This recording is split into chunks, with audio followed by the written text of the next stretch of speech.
Hi, I'm Matthew McCabe. Welcome to Miracle Voices. Each episode, my co-host Judy Scutch-Whitson and I will be delving into stories of forgiveness, healing, and transformation that have come about from integrating the principles of the book A Course in Miracles. If you want to learn more about A Course in Miracles, visit www.acim.org. If you'd like to visit the Miracle Voices site, please go to www.miraclevoices.org. Now here's your program. Judy, how you doing? I'm doing just great today. Thanks, Matt. Wonderful. I understand you have a special story about something that happened on the subway today. I can't wait to hear what it is. Can you tell us? I certainly have a story to tell you today, but it didn't happen today. Okay. It was many, many years ago when I first was a student of A Course in Miracles. And it was all very new to me, and I didn't always remember to have it in my mind to use in situations where it seemed it would be helpful. This particular day, and I believe it was 1976, if I remember correctly, I lived in New York City, and I lived right above the subway on Central Park West. And I had heard on the morning news that a young woman who was a school teacher had been assaulted, raped, and murdered on the very same subway line that was right beneath my house. And of course, it was on the newspapers a little bit later, but it was quite startling. And it was in my mind as I had to take the subway around 11 o'clock to go downtown from my home in Upper Manhattan to Lower Manhattan. And as I stood on the platform, I realized unusually that there was hardly anyone waiting for a subway. Well, 11 o'clock was not really a crowded time in the subway, but this day it was uniquely empty. And when the subway came in, I got into a car and I took a seat, and I realized just opposite me were three young men, probably anywhere from 18 to 24, who seemed unusually stoned. And they were just jostling each other and laughing. And suddenly one looked at me and pointed to me and whispered to the others. And I knew I was in trouble. I mean, I really knew I was in trouble. First of all, because I had fear in my mind. And second of all, because I had heard what had happened. And so I just sat tight and tried to look in another direction. But one of them stood up, a very tall young man, and he stood over me and he put his hand on my purse to grab it away from me. And instead of just releasing it and letting it go, the horrible thought happened in my mind that perhaps maybe this was going to be a repeat occurrence. And so I closed my eyes instantly and asked for help. And I asked, my lesson for that day was let miracles replace grievances. And in that question, let miracles replace grievances, what I was doing is I was just letting go because there was nothing else I could do. I'm telling it for much longer than it took to happen. It was only seconds. When I opened my eyes, this young man still had his hand on my purse, and he was fixed like a statue, looking into my eyes, and I looked into his eyes, and we both saw love because we started to smile as if we knew each other forever. And he started to laugh, and I started to laugh as if we were very good friends sharing a joke. And he let go of my purse, and he backed away, and he sat down with his two buddies who were looking at him as if he was crazy. And they started whispering to him to say, what's going on here? I don't know what he said to them, but they looked at me, and they saw me smiling at them with so much affection. And I think they must have caught it. I think love is probably contagious. And all of a sudden, there were the four of us, the three of them facing me, and me sitting there holding my purse, still laughing and smiling and laughing. And all of a sudden, we pulled into the subway station. And because I was so relaxed, I dropped my purse and it went skidding across the, the train. And one of them picked it up and he put it on my lap. He said, "Have a good day, ma'am." And the three of them left the train. Wow. I had a few more stops to go, but I was in a state of euphoria the rest of the day. And that's just the story I wanted to share with you, Matt. No, that's a great story. So, do you think if you closed your eyes and went to a place of fear, that would have had a much different outcome? I don't think I would have closed my eyes if I was still wanting to stay in a state of fear, because I actually asked for help. I said to myself, let miracles replace grievances. And I sure did have a grievance. And I sure did had a fear. And I was holding from the past my prejudices. They were mixed race group. And I had prejudices about young men, a little bit older than teenage, doing violence in New York City. And in truth, they were going to do something to me. But I was holding this shroud like of terror. And as soon as I asked for help, it went away and it was replaced by something beatific. Wow. That takes trust, Judy. No doubt about that. That takes trust. Trust or terror. I'm not sure which. Oh, man. But I was very glad that I remembered my lesson for that day, because it did indeed make a big difference. And, Course tells us, and in one point actually says, let miracles replace grievances.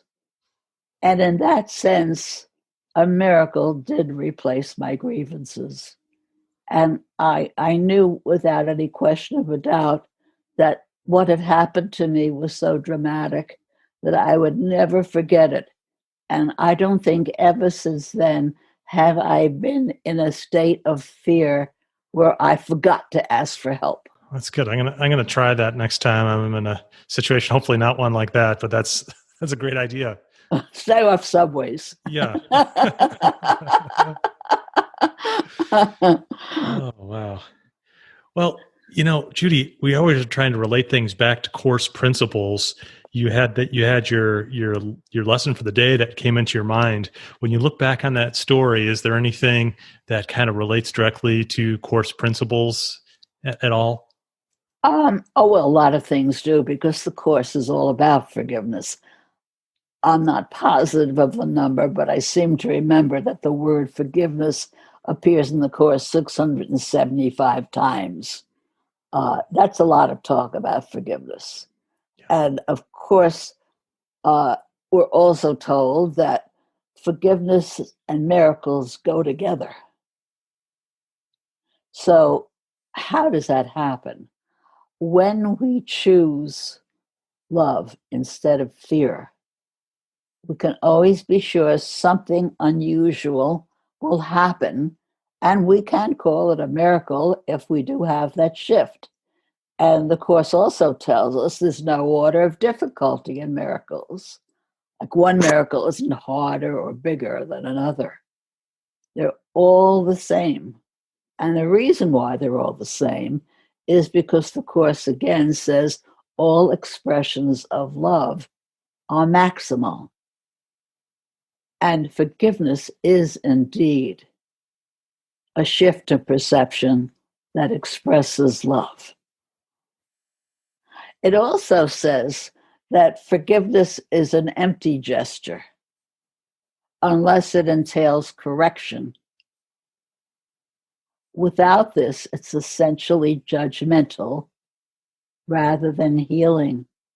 If I just sat there after my purse was ripped off and I said, "You guys, I know that you're in difficult circumstances. You probably have had a very hard time growing up. It's difficult making a living, and you just wanted my money, therefore I forgive you. That's not forgiveness as the Course talks about it.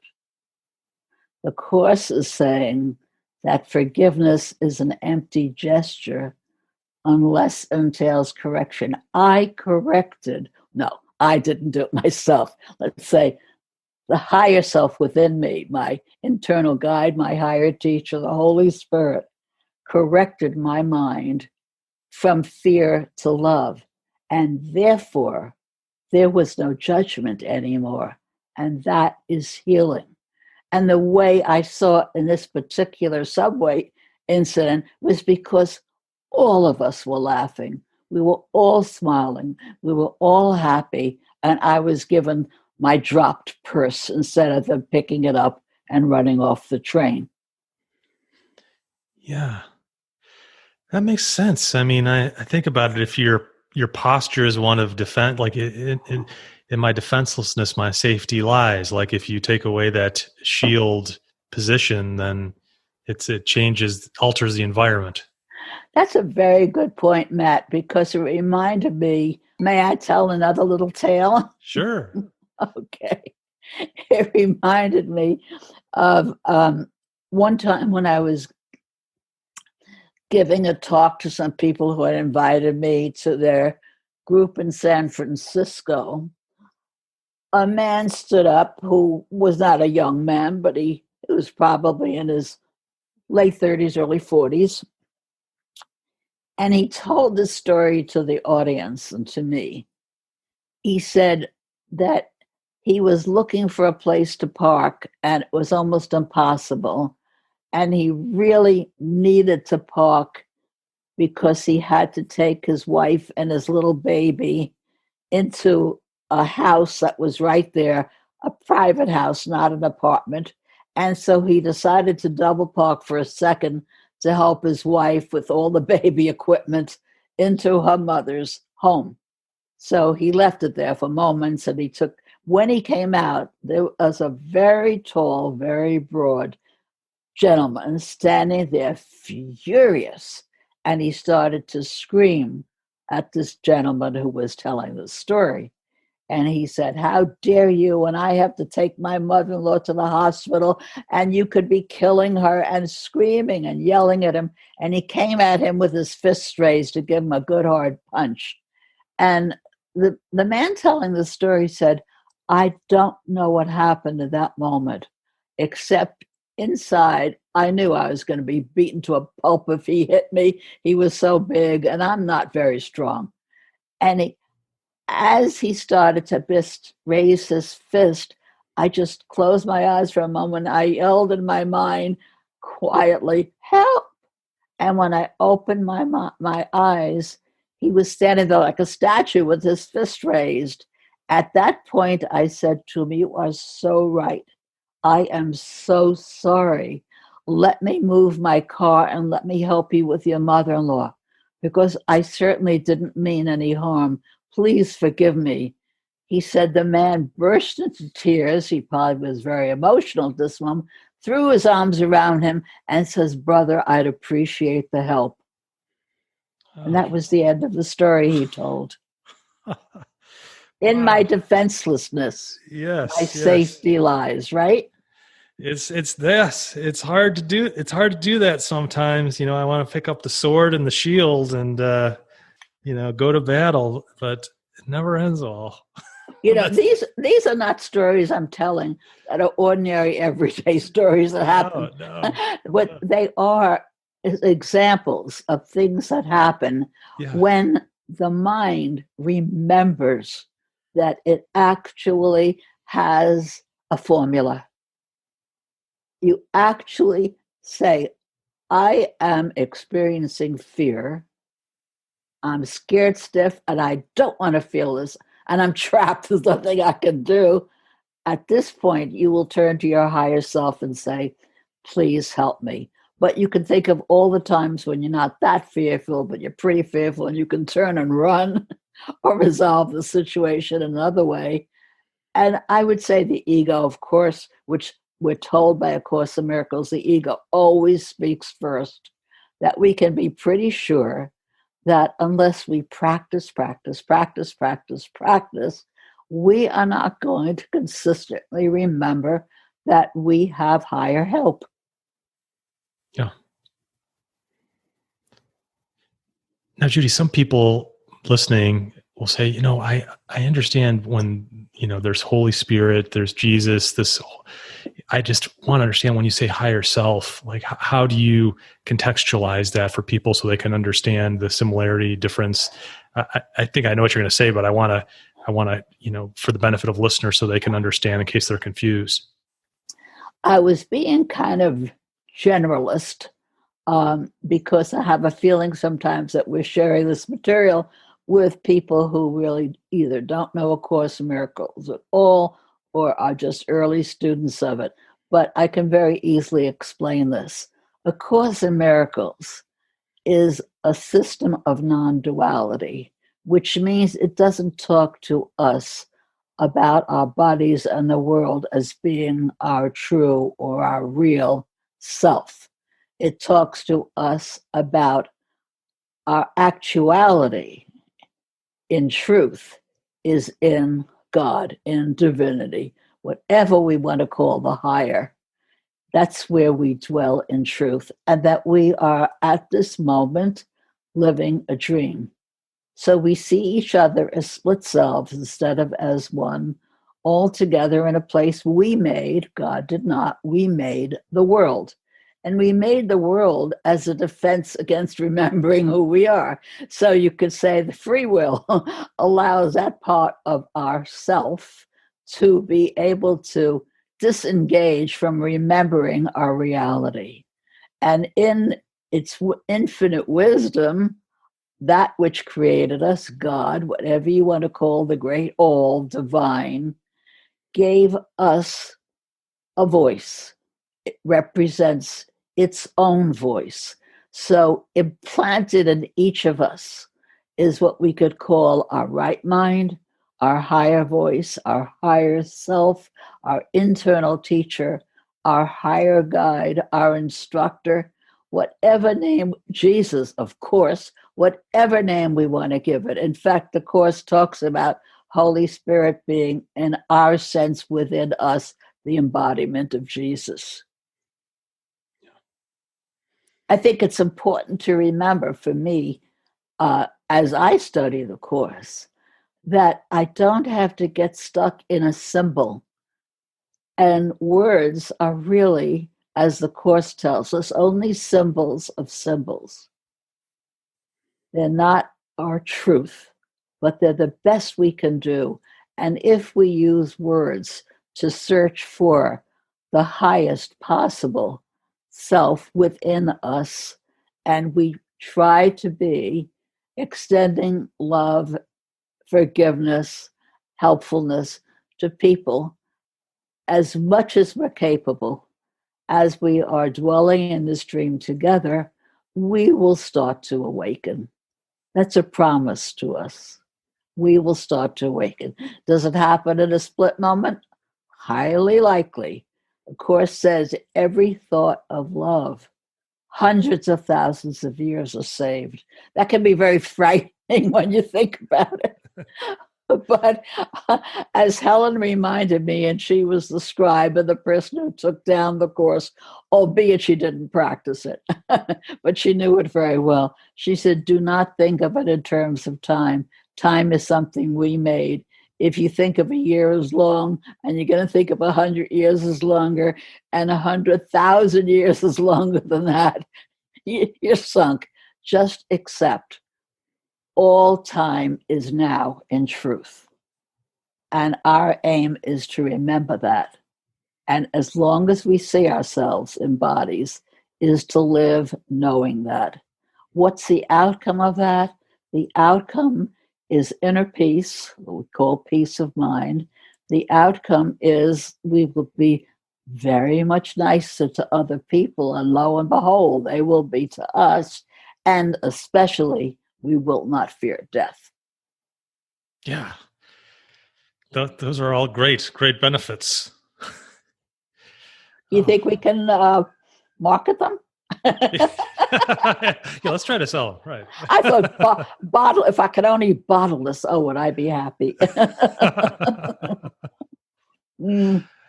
It takes a lot of concentration and work because you want to.